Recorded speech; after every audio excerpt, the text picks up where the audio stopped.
오늘 살펴볼 말씀은 열왕기하 8장 말씀인데요. 열왕기하 8장 말씀은 8장에 보면 갑자기 수넴 여인에 관해서 말씀을 하고 있습니다. 수넴 여인에 관한 말씀을 이미 4장에서 말씀을 한번 전했습니다. 이 수넴 여인은 수넴 지방에서 살면서 엘리사가 하나님의 사람이라는 것을 알고 그 엘리사를 아주 잘 대접을 했습니다. 엘리사를 위해서 지붕 위에 작은 다락방을 만들고, 그리고 수넴 지역을 거쳐서 갈 때마다 좋은 음식을 대접하고 또 편히 쉴 수 있도록 여러 가지를 준비를 했습니다. 그렇게 엘리사를 잘 대접했기 때문에 엘리사가 당신에게 필요한 것이 없느냐 이렇게 물었는데, 그때 특별히 필요한 것이 없다고 하죠. 그러자 엘리사의 시종인 게하시가 이 집에 아들이 없습니다. 남편은 나이가 많습니다. 이렇게 이야기를 하자 엘리사가 그 여자를 불러서 내년 이맘때에 아이가 있을 것이라고 해서 아이가 정말로 생겼습니다. 그리고 그 아이가 조금 더 커서 아버지가 추수할 때 따라갈 정도로 그렇게 나이가 좀 들었는데, 그 아이가 갑자기 머리가 아프다고 해서 집으로 보내는데 아이가 죽죠. 그리고 수넴 여자가 엘리사가 있던 갈멜산까지 달려가서 엘리사가 오기를 청하고 엘리사가 와서 그 아이를 위해서 기도하자 그 죽은 아이가 다시 살아났습니다. 이런 말씀을 이미 4장에서 우리가 다 살펴봤습니다. 이렇게 열왕기하 4장에서 수넴 여인에 관한 말씀이 있기 때문에 오늘 살펴보는 본문도 4장 다음에 나와야 되는 것이 아니냐, 4장에 수넴 여인에 관한 말씀이 있기 때문에 그 다음에 나와야 되는 것이 아니냐, 이렇게 말을 하는 사람들이 있습니다. 그래야 이 말씀이 일관된 것이 아니냐 이렇게 생각해서 이런 말을 하는 것이죠. 그런데 수넴 여인을 살려준 이후에 5장에서는 무슨 말씀을 하고 있는가 하면 나아만 장군을 고쳐준 말씀이 있습니다. 그리고 6장 말씀은 아람의 군대가 엘리사를 잡기 위해서 도단성을 다 에워쌌는데 눈이 어두워서 잡지 못하죠. 그리고 포로로 잡혔다가 이제 다시 부양으로 돌려보내는 그런 말씀이 기록되어 있고, 7장 말씀, 무슨 말씀이 기록되어 있는가 하면 아람 군대가 사마리아 성을 다 에워싸서 기근이 심한데 하나님의 은혜로 그 기근이 풀리고 아람 군대가 돌아갔다는 것에 관해서 말씀을 하고 있습니다. 8장 오늘 본문 이후의 말씀은 또 어떤 말씀이 있는가 하면 아람 왕이 베나닷인데 그 베나닷의 신하가 하사엘이라는 신하가 있어요. 그 신하가 하사엘이 베나닷을 죽이고 아람의 왕이 되었다, 이런 말씀이 기록되어 있습니다. 이런 말씀을 쭉 살펴보면 하나님께서 세상의 역사를 주관하시고 움직이신다는 것을 우리가 어렵지 않게 알 수 있습니다. 이렇게 하나님께서 세상 모든 역사를 주관하시기 때문에 왕들의 역사를 주관하신다는 그 말씀 가운데 어떤 말씀이 기록되어 있습니까? 수넴 여인이 돌아와서 자신의 집과 땅을 찾은 말씀을 기록을 하고 있습니다. 그러면 이 말씀을 이곳에 기록하고 있는 이유가 무엇일까요? 이 말씀을 이곳에 기록하고 있는 것은 하나님께서 세상의 왕들의 역사를 주관하시지만 그렇게 크고 중요하고 또 세상에서 알려질 만한 그런 일들만 주님께서 역사하시고 주관하시는 것이 아니라 이 여인처럼 힘이 없고 능력이 없고 세상에서 아무것도 아닌 그런 사람들과도 함께 하시고 그런 힘없는 여자들을 사랑하신다는 것을 드러내기 위해서 이 말씀을 이곳에 기록하고 있는 것으로 보입니다.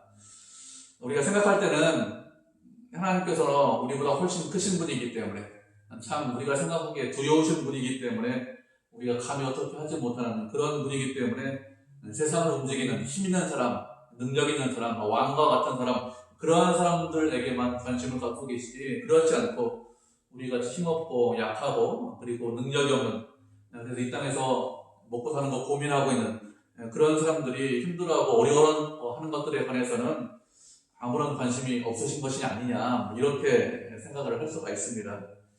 그런데 그렇지 않죠. 하나님께서는 우리의 모든 것에 관해서 관심을 갖고 계십니다.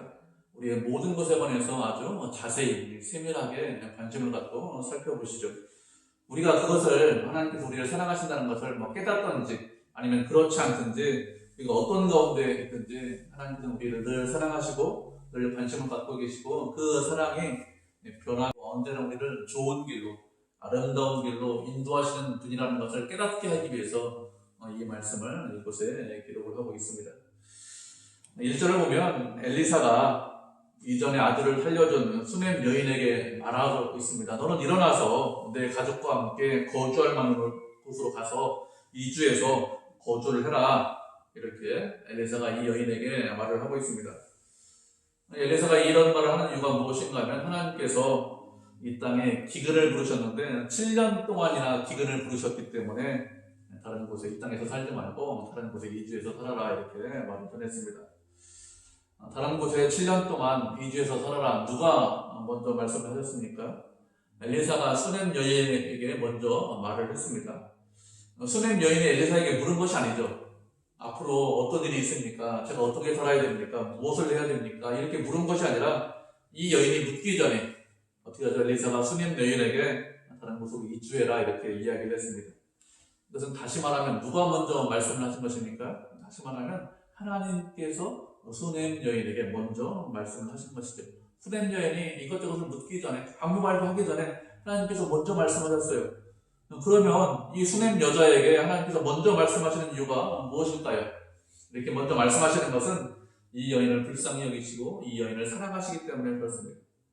이 여인, 이 수넴 여자 어떤 여자입니까? 이 여인은 정말로 하나님을 사랑하는 여인이죠. 그래서 엘리사가 사역을 잘 할 수 있도록 엘리사를 잘 대접했던 그런 여인입니다. 그렇게 한 이유가 무엇이죠? 엘리사 때문에 그렇게 한 것이 아니죠. 엘리사는 하나님의 사람이기 때문에 하나님을 사랑하기 때문에 이 사람을 잘 대접을 하면 하나님의 일을 이룰 수 있겠구나. 그래서 하나님을 사랑해서 이 여인이 엘리사를 잘 대접한 것입니다. 그래서 하나님께서 이 여인에게 어떻게 하셨습니까? 7년 동안 기근이 있을 것이다. 이렇게 미리 말씀하시고 피하라고 하셨습니다. 이렇게 하나님께서는 당신을 사랑하는 사람에게 은혜를 베푸시고 또 위험과 혼란과 고난에서 지키시고 보호해 주시고 그리고 건져주십니다. 우리도 하나님을 사랑하면 우리 앞에 있는 환난, 고난, 어려움 이런 것들을 면할 수 있습니다. 하나님께서는 언제나 당신의 자녀를 사랑하십니다. 그런데 우리가 하나님을 더욱더 사랑하면 그러면 하나님께서 어떻게 하십니까? 그렇게 더욱더 사랑하는 사람들을 하나님께서도 사랑하십니다. 좋은 것으로 아름다운 것으로 채워주십니다. 그렇기 때문에 어떻게 되죠? 우리가 하나님을 시간이 지날수록 더욱더 사랑하고 기뻐하고 감사할 수 있어야 돼요. 그것이 지혜로운 것입니다. 그러면 더 큰 은혜 가운데 더할 수 있죠. 이렇게 이스라엘 땅에 기근이 있다고 했는데 그 기근은 누가 부르셨다고 했습니까? 하나님께서 기근을 부르셨다 이렇게 말씀을 하고 있습니다. 다른 말로 하면 하나님께서 기근을 명령하셨다 이런 뜻이겠죠. 7년 동안 기근을 명령하셨는데 그러면 그렇게 7년 동안이나 기근을 명령하신 이유가 무엇일까요? 이렇게 기근을 부르신 이유에 대해서 이 본문에서는 구체적으로 말씀은 하고 있지 않습니다. 그렇지만 신명기 말씀에 보면 백성들이 말씀에 순종하지 않으면 기근을 보내신다 이렇게 말씀을 하셨기 때문에 이 기근이 있는 원인이 무엇이냐? 이스라엘 백성들이 하나님을 떠났기 때문에 기근이 있는 것이겠죠. 2절을 보면 이 여인이 기근을 피해서 블레셋 땅으로 이주했다고 했습니다. 그렇기 때문에 이 블레셋 땅에는 기근이 없는 거예요. 이스라엘 땅에만 기근이 있는 것입니다. 기근이 있다고 했기 때문에 비가 오지 않았거나 아니면 이스라엘 땅에만 메뚜기나 황청 이런 것들이 발생을 해서 그 곡식들을 먹었을 것입니다. 이렇게 엘리사가 사역을 하는 동안에 7년 동안이나 기근이 있었는데 엘리사 이전에 엘리야 시대에도 가뭄이 있었죠. 엘리야 시대에도 엘리야가 기도하자 3년 6개월 동안 비가 오지 않았습니다. 그리고 그 이후에 또 기도하니까 비가 왔습니다. 그런데 이번 기근은 얼마 동안 기근이 있다고 했는가 하면 7년 동안이나 기근이 있다고 했습니다. 이전에는 엘리야 시대 때는 3년 반 기근이 있었고 지금은 7년이나 기근이 있기 때문에 기간으로 따지면 2배나 더 긴 기간 동안 기근이 있는 것입니다. 다른 말로 하면 이것은 이스라엘 백성들이 점점 하나님과 멀어지고 있다는 것입니다. 그렇기 때문에 강도가 약했다가 점점 강해지고 있는 것이죠. 이것은 어떤 한두 사람이 어떤 개인이 하나님과 멀어졌기 때문에 이런 일이 일어나느냐? 그렇지는 않습니다. 한두 사람의 잘못으로 이런 일이 일어나는 경우는 거의 없습니다.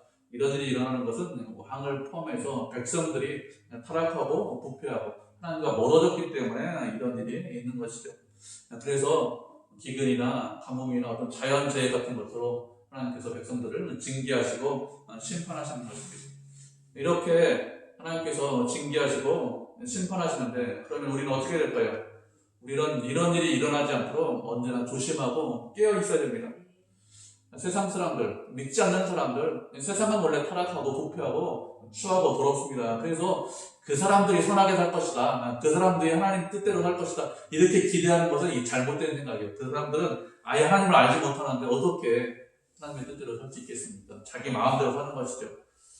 세상이 악하지만, 그렇지만 우리가 그런 악한 자들을 따라가지 않아야 되겠죠. 우리는 어떻게 됩니까? 조심하고 주의해서 주의 말씀에 순종해야 되겠죠. 우리가 말씀한 구절 살펴보도록 하겠습니다.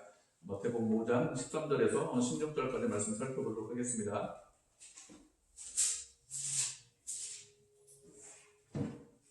마태복음 5장 13절에서 16절입니다. 한 절씩 교독하도록 하겠습니다. 5장 13절 먼저 읽겠습니다.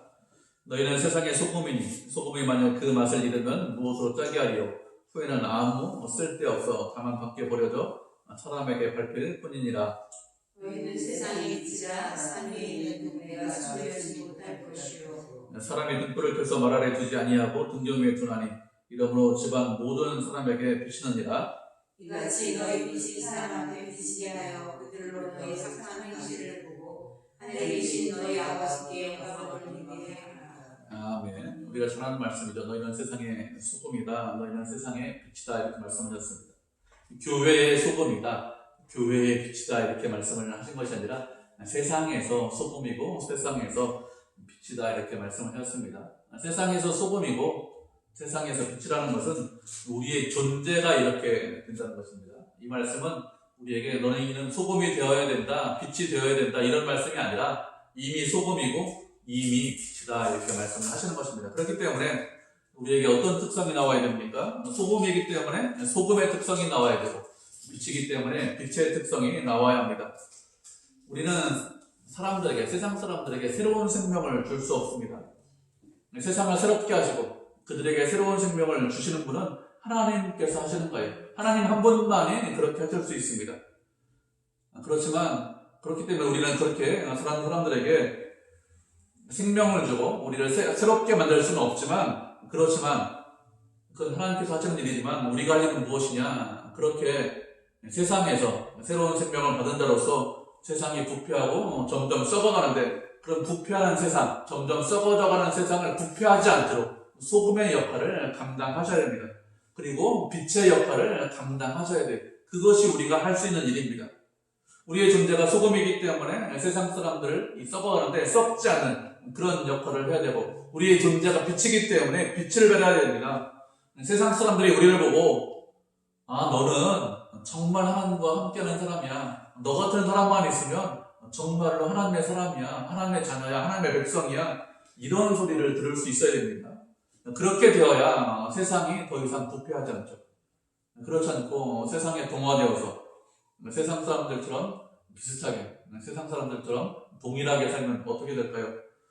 아무 쓸데가 없기 때문에 밖에 버려져서 그 사람들에게 밟힌다, 이렇게 말씀하고 있습니다. 우리가 빛인데, 소금인데 그 역할을 제대로 감당하지 못하면 세상은 우리를 너하고 나하고 비슷하니까 그래 같이 지내자, 이렇게 하는 것이 아니라 우리를 버려버린다고 했습니다. 우리가 제대로 역할을 하지 못하면 어떻게 되느냐? 세상은 점점 어두워져요. 빛이 꺼지기 때문에.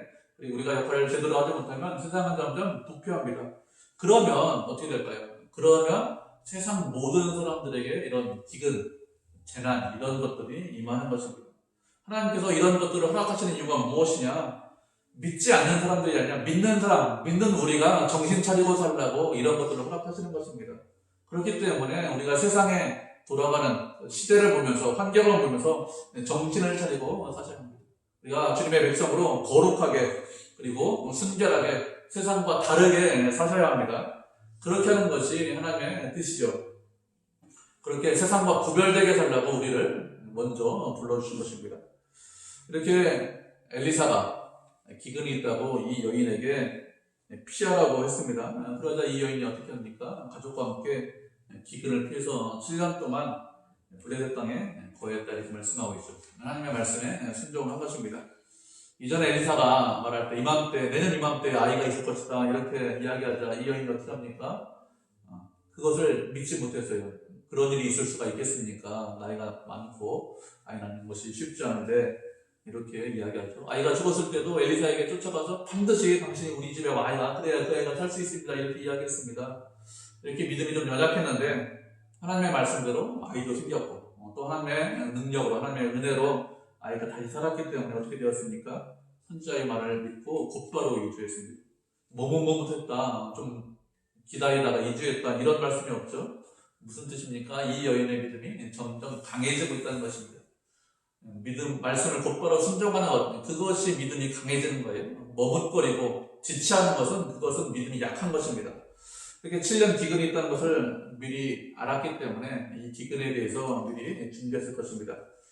이스라엘 땅에 기근이 있지만 그 옆에 있는 블레셋 땅에도 혹시 그 기근 때문에 영향이 있을 수 있다 이렇게 생각해서 미리 준비를 했을 것입니다. 이렇게 믿음으로 반응해서 7년 동안 블레셋 땅에서 살았습니다. 그리고 그 기근을 잘 피할 수 있었습니다.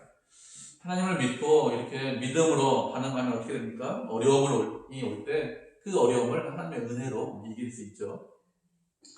기근을 피해서 7년 동안 블레셋 땅에 있던 이 여인이 7년이 지나서 다시 자신의 집으로 돌아왔습니다. 그러면 7년 동안 블레셋 땅에 있던 이 여인이 자신의 집으로 돌아온 이유가 무엇일까요? 그것은 하나님의 진노가 끝났기 때문에, 하나님의 심판이 끝났기 때문에, 그리고 자신의 고향인 이 가나안 땅이 약속의 땅이기 때문에 돌아온 것입니다. 하나님의 은혜로 가나안 땅에 더 이상 기근이 없습니다.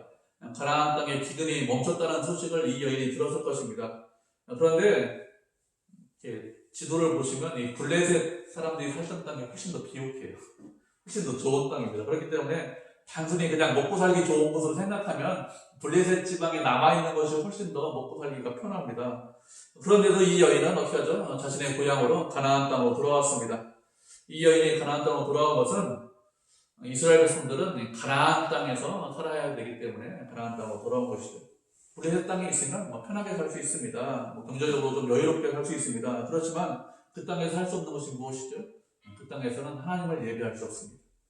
그 땅에서는 이방 백성들만 살고 있습니다. 우상만 섬기고 있습니다. 그런 땅에서 살아야 되기 때문에, 그래서 하나님을 섬기지 못하기 때문에 어떻게 합니까? 하나님을 섬기려고 가나안 땅에 돌아온 것이죠. 그렇지 않고 그곳에서 계속해서 우상을 섬기고 우상을 섬기는 사람들과 함께 있으면 어떻게 될까요? 그들에게 영향을 받고 그들에게 동화되겠죠. 그렇기 때문에 기근이 7년이다 이렇게 말을 했기 때문에 기근이 7년이 끝났기 때문에 당연히 돌아와야 됩니다. 그래야 하나님의 백성으로서 살 수 있죠. 우리도 마찬가지입니다. 우리도 언제나 어디에 있어야 될까요? 언제나 주님의 품 안에, 하나님의 품 안에 계셔야 합니다. 혹시 어떤 일로 인해서 잠깐 하나님의 품을 떠나는 사람들이 있습니다. 요즘 말로 하면 가나안 신자들, 그런 사람들이 있습니다. 그런데 그 사람들이 영원히 가나안 신자가 되면 어떻게 될까요? 그러면 그 사람들은 망할 수밖에 없겠죠. 하나님께서 우리에게 원하시는 것은 무엇이냐? 다시 주님 품으로 돌아오는 것이죠. 주님 품에 돌아와서 주님과 교제하고 은혜 안에 거하는 것입니다. 성도들 가운데 같이 교회 안에 거하는 거예요.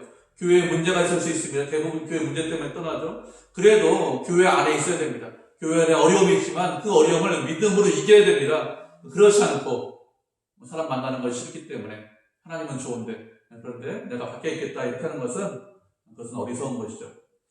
이렇게 이 여인이 자신의 고향으로 돌아왔습니다. 자신의 고향으로 돌아왔는데 집과 전투를 위해서 왕에게 호소로 나갔다 이렇게 말씀하고 있습니다. 집과 전투를 위해서 왕에게 호소로 나간 것은 왕이 집과 전투를 몰수한 것 같습니다. 이 여인이 왕에게 나갔다 이렇게 말씀을 하고 있죠. 아마 이 여인의 남편이 죽은 것 같아요. 그래서 남편이 나간 것이 아니라 이 여인이 나간 것 같습니다. 고대 시대에는 남자가 죽거나 아니면 오랜 기간 동안 땅에 주인이 없으면 그것을 몰수해서 왕의 소유로 하는 그런 경우가 있었습니다. 이런 경우에는 왕에게 나가서 호소를 해야 됩니다. 이 여인은 자신의 땅과 집에 관해서 호소하기 위해서 왕에게로 나갔습니다. 이렇게 왕에게 나가고 있는 동안에 왕은 무엇을 하고 있었습니까? 그때 왕은 엘리사의 사환인 게하시의 말을 듣고 있었습니다. 게하시에게 말하기를 엘리사가 하나님의 사람인데 엘리사가 행한 모든 일 좀 나한테 좀 이야기를 해봐라. 어떤 일을 행했는지 좀 자신에게 말을 해라. 이렇게 말을 하고 있습니다. 8장 1절부터 6절까지의 말씀, 이 수냄 여인이 돌아온 말씀을 살펴보면 엘리사는 7년 전에 이 여인에게 기근이 있을 것이다 이렇게 말만 하고 엘리사가 보이지 않습니다. 어떤 말도 하지 않고 어떤 역할도 하지 않아요. 그의 종 게하시가 다시 등장하고 있습니다.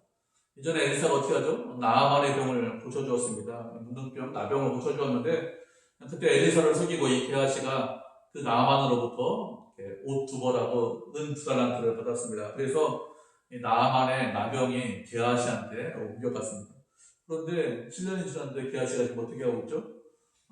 왕 앞에서 엘리사가 무슨 일을 하고 있는지 막 설명을 하고 있습니다. 그래서 어떻게 된 일인가, 나병에 걸린 사람이 어떻게 왕 앞에 나올 수 있는가, 어떻게 이런저런 일을 설명할 수 있는가 이렇게 생각할 수 있는데 이것은 게하시가 나병에 걸렸지만 시간이 지나서 고침을 받은 것 같습니다. 하나님을 속였죠. 자신의 욕심대로 행했지만 게하시도 진정으로 회개하고 돌이키면 하나님께서 그 죄를 용서해 주십니다. 나병에 걸렸지만 그 나병을 고쳐주신 것이죠. 이전에 출애굽할 때 모세의 누이 미디안이 모세에 대해서 비방하죠. 모세의 지도력에 대해서 비방했는데 미디안이 나병에 걸립니다. 나중에 어떻게 하죠? 모세가 그 미디안을 위해서 기도하자 하나님께서 그 나병을 고쳐주셨습니다. 불쌍히 여겨주신 것이죠. 아마 게하시도 진정으로 회개해서 엘리사를 통해서 아마 병고침을 받은 것 같습니다. 이렇게 병고침을 받고 게하시가 왕 앞에서 엘리사가 무슨 일을 했는지 어떤 일을 했는지 설명하고 있습니다. 엘리사가 한 사역 상당히 많이 있습니다. 여러 가지 이적을 일으켰습니다. 그렇게 엘리사가 게하시가 엘리사의 시종이기 때문에 그 일에 관해서 하나하나 자세히 설명을 했을 것입니다.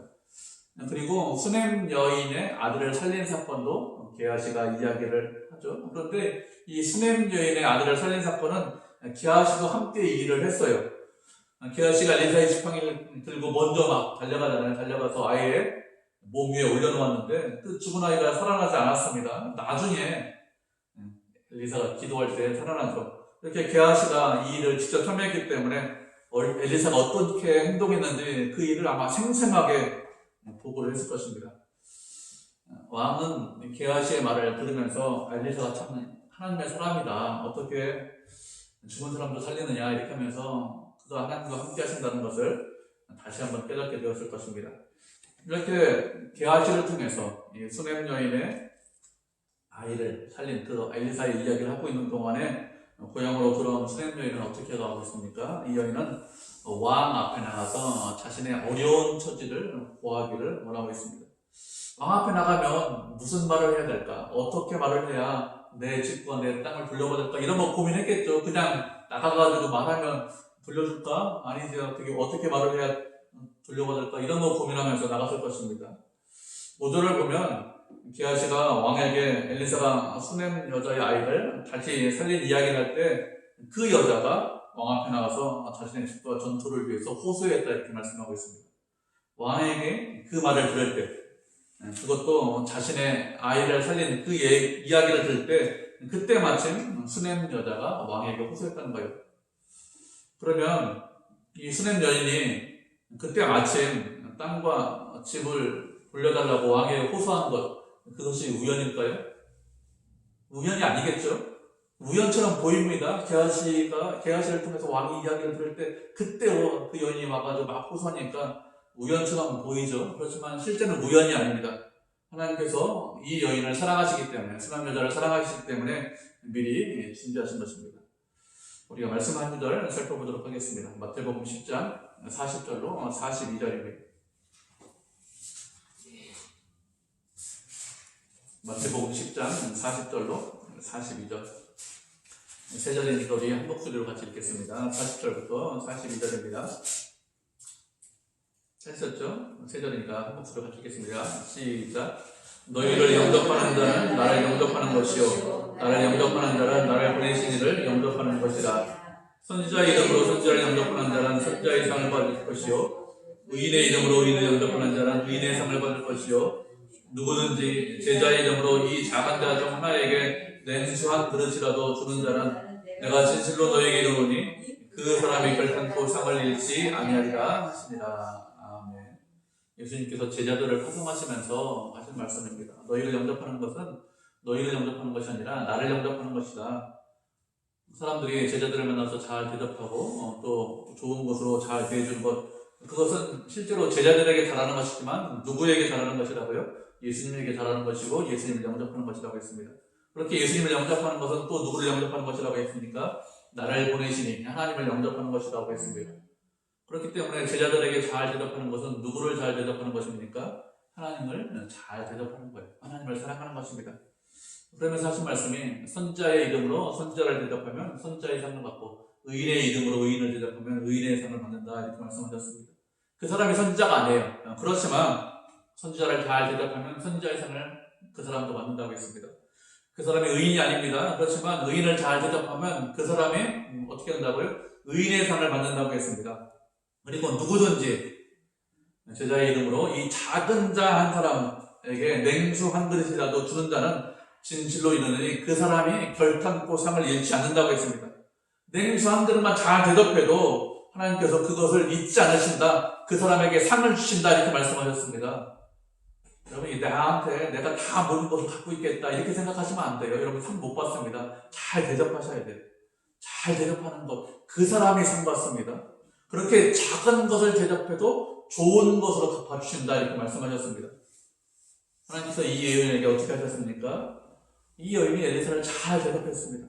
선지자가 아니지만 엘리사가 하나님의 사람이기 때문에 하나님의 사람으로 알고 잘 대접했어요. 그리고 그가 말할 때 하나님께서 말씀하신다 생각해서 하나님의 말씀으로 그의 말씀을 받았습니다. 그랬더니 어떻게 되었습니까? 이렇게 엘리사를 잘 대접하자 왕 앞에 나가서 호소할 일이 생길 때, 그때 게하시가 왕에게 자신의 아들을 살린 것을 이야기하고 있었습니다. 이렇게 이야기할 때 왕 앞에 나가서 자기 집과 자기 땅을 돌려달라고 호소했습니다. 이렇게 호소하자 어떻게 되었습니까? 게하시가 이 여자를 보고 말합니다. 왕에게 말하기를, 왕이여, 이 여인입니다. 이 여자가 수냄 여자입니다. 저 사람이, 저 아들이 엘리사가 살려준 그 아들입니다. 뭐 이렇게 이야기를 했죠. 왕이 게하시의 이야기를 들으면서, 그래, 엘리사가 사람을 살렸어? 엘리사를 잘 대접했어? 누구야? 어떤 여자야? 어떤 애가 다시 살았을까? 이런 거 보고 싶어 했겠죠? 여러분이 그런 얘기 들으면 누군지 보고 싶어 하잖아요. 왕도 그렇게 보고 싶어 하죠. 그런데 그 여인이 어떻게 합니까? 그 아이가 지금 눈앞에 와 있는 거죠. 우연처럼 보이지만 이게 우연일까요? 우연이 아니죠. 하나님께서 역사하셨기 때문에 이런 일이 있는 것입니다. 그렇게 게하시가 이 여인입니다, 이 아들입니다, 이렇게 말하자 왕이 여인에게 물었습니다. 왕 앞에 나와서 그렇게 호소하는데 호소하는 이유가 무엇이냐, 이렇게 물은 것이죠.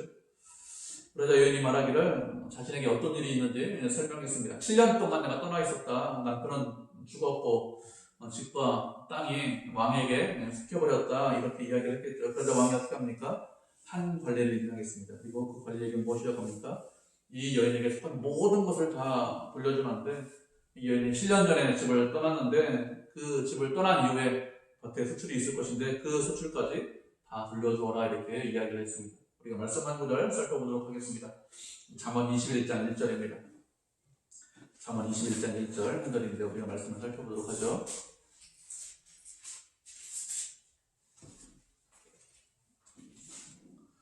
찾으셨나요? 잠언 21장 1절. 10편 다음에 잠언이죠. 21장 1절 같이 읽겠습니다. 시작. 왕의 마음이 여호와의 손에 있음이 마치 분물과 같아서 그가 임의로 인도하시느니라. 아멘. 왕의 마음이 여호와의 손에 있다고 했습니다. 왕의 마음만 여호와의 손에 있는 것이 아니라 우리들의 마음도 여호와의 손에 있죠. 그런데 왕의 마음이 하나님의 손에 있다는 것이, 중요한 것은 왕이 어떤 생각을 하느냐, 이것에 따라서 영향력이 크기 때문에 그렇습니다. 왕이 무슨 마음을 갖고 무슨 마음을 먹고 어떤 생각을 하느냐, 이것에 관해서 영향력이 크기 때문에 사람들이 관심을 받습니다. 잘못된 생각을 하고 엉뚱한 생각을 하면 많은 백성들이 고생하기 때문에 과연 왕이 어떤 마음을 먹을까, 이렇게 생각하죠. 자신에게 어려움이 올 수 있어서 이렇게 생각을 하는 것이죠. 이렇게 왕의 마음이 하나님의 손에 있는데, 그런데 마치 고의 물과 같다고 했습니다. 그래서 하나님께서 그 마음을 임의로 인도하신다, 이렇게 말씀하셨습니다.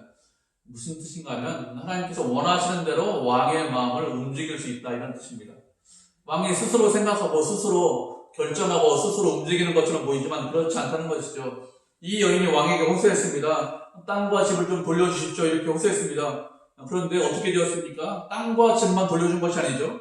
왕이 관리한 사람을 세워서 땅과 집도 돌려주고, 그리고 7년 동안 그 밭에 소출이 있는데 그 소출까지 다 계산해서 그것도 다 돌려주어라, 이렇게 이야기를 했습니다. 왕이 이렇게 말하는 것이 아니라 땅을 버리고 블레셋 지방으로 갔느냐, 7년 동안 내 땅이 아니냐, 그러니 돌려주지 못하겠다, 집과 땅을 몰수하겠다, 이렇게 말을 할 수도 있겠죠. 만약에 이런 식으로 말을 했다면 어떻게 될까요? 이 여인은 하나님의 말씀에 순종했는데 말씀에 순종한 것이 오히려 어려움이 되고 고난이 되고, 그리고 하나님을 예배하기 위해서 돌아왔는데 어린 아들만 남아서 자신이 고생해야 되는, 먹고 살기 막막한 그런 심정이 되었을 것입니다. 그런데 하나님께서 어떻게 하셨습니까? 이 왕의 마음을 움직이셨죠. 그래서 집도 땅도 도로 다 찾고 집과 땅만 돌려받은 것이 아니라 7년간 소출까지 다 돌려받을 수 있게 되었습니다. 이렇게 된 것은 사실은 여인이 생각한 것 그 이상이죠. 여인은 이것까지 다 돌려줄까, 이런 생각, 이런 것을 돌려받을 수 있다, 이렇게 생각하지 않았죠. 그냥 집과 땅만 돌려받으면 된다, 이렇게 생각했습니다. 그런데 하나님께서 어떻게 하셨습니까? 왕의 마음을 붙잡고 계셨습니다. 그래서 자신이 생각한 것, 자신이 기대한 것 이상으로 돌려받게 되었죠. 하나님께서는 이렇게 당신의 말씀에 순종하고 당신을 사랑하는 사람들을 사랑하십니다. 그래서 좋은 것으로, 아름다운 것으로, 우리가 생각한 것 그 이상으로 채워주시죠. 그렇기 때문에 우리는 어떻게 됩니까? 늘 하나님을 사랑하고 그 말씀에 순종하셔야 됩니다. 그렇게 순종할 때 은혜를 경험할 수 있습니다. 우리가 생각하는, 우리가 기대하는 것 그 이상의 은혜와 사랑을 경험할 수 있죠. 이렇게 하나님께서는 당신을 사랑하는 당신의 백성, 그 백성이 아무런 힘이 없고 아무런 능력이 없고 연약할지라도 그래도 그 백성을 사랑하시고, 그리고 언제나 좋은 것으로, 아름다운 것으로 인도해 주신다는 것을 믿고 우리도 주님을 사랑하고 주님과 함께해서 주님의 은혜 안에 거하고, 그리고 주님의 사랑을 경험해서 주께 영광을 돌리는 그런 백성, 그런 교회가 되기를 주님의 이름으로 축복을 드립니다. 아멘.